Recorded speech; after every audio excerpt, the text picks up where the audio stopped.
বাঁশির সুরের ইসলামিক ব্যাখ্যা। বাঁশি বাঁশ গাছ থেকে বানানো হয়।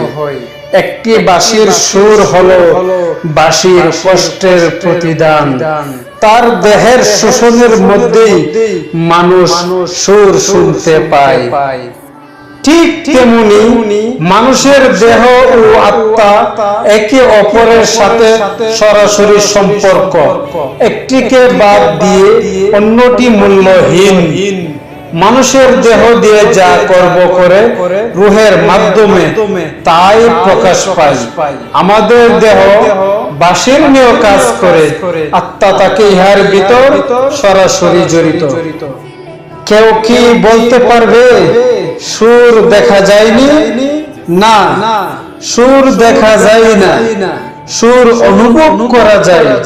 ঠিক তেমনি আত্মা দেখা যায় না, আত্মাকে অনুভব করা যায়। আমরা কাঠের বাঁশির মতো আমাদের দেহ দিয়ে ভালো কর্ম করলে আত্মার মুক্তি হয়, আত্মার খোদার সান্নিধ্য লাভ।